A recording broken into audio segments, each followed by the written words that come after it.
We often describe learning to code as walking into a bright, sterile laboratory. It's pitched to beginners as a clean, step-by-step path to building the future. This HTML nesting diagram illustrates the dream. Official documentation like MDN Web Docs presents the web structure as flawless logic. Expanding it reveals the head tag as the document's brain, a control node passing metadata down to the body boxes. Everything has its place. This highly controlled environment is day one. It's a phase designed to make software creation look accessible, welcoming, and entirely rational to anyone sitting down at a keyboard for the first time. But eventually, the digital grid cracks and collapses into a tangled mess of fragmented code. Real software isn't built on day one. Every developer eventually hits the day 17 wall, the threshold where the tutorials end and the grinding reality of actual engineering begins. Understanding the gap between the day 1 tutorial and the day 17 reality is the only way to grasp the true mental cost of building technology.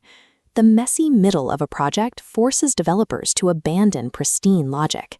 They have to engage with chaotic, subjective, real-world standards where right and wrong are constantly up for debate. Look at these 3 acceptable ways to write a simple HTML5 Boolean attribute.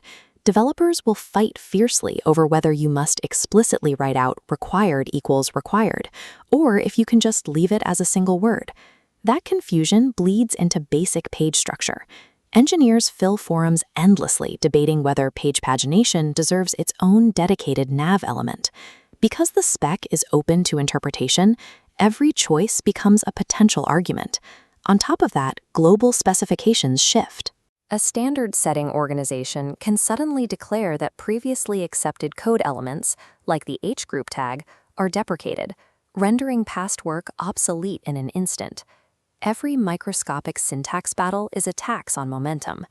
This constant friction whittles down cognitive reserves hour by hour, turning the act of creation into a grueling war of attrition. This friction moves beyond the screen and takes a direct, measurable toll on the human being trying to solve these puzzles. This academic paper, Mental Well-Being at Work: Perspectives of Software Engineers, explains how this specific environment induces severe cognitive stress that requires specialized monitoring just to manage. Researchers are now testing interventions to catch developer burnout before it happens, using daily well-being questionnaires and automated text messaging systems strictly to provide psychological support to teams in the trenches. It goes even further.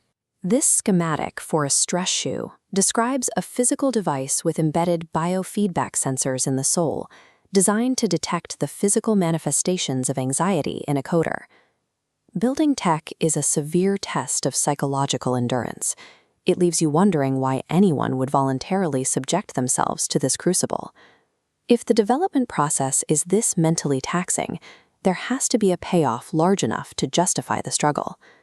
That payoff exists because software is the only lever large enough to move entire populations. Prashant and the Code Yogi team survived the trenches of remote engineering specifically to build tools that survive the real world. Because they endured those syntax battles, they could build a platform that works on low-end smartphones. It allows students in Tier 3 colleges to learn technical skills that provide a concrete path out of poverty. Support structures like the Nudge Institute's N12 incubator exist to protect these founders, ensuring that the mental toll of the Day 17 phase doesn't collapse the mission before it reaches scale. This backing allows leaders like Rutuparna Niok to focus that technical rigor on social infrastructure. The Akam Foundation succeeds because its technical framework is robust enough to secure dignified, resilient livelihoods for marginalized transgender communities in rural Assam. Their impact is the hard-won dividend of every stress-monitored hour spent at a keyboard. This is the ultimate paradox of development. Pristine, world-changing social impact is only rendered by human beings willing to survive the messy, stress-inducing trenches of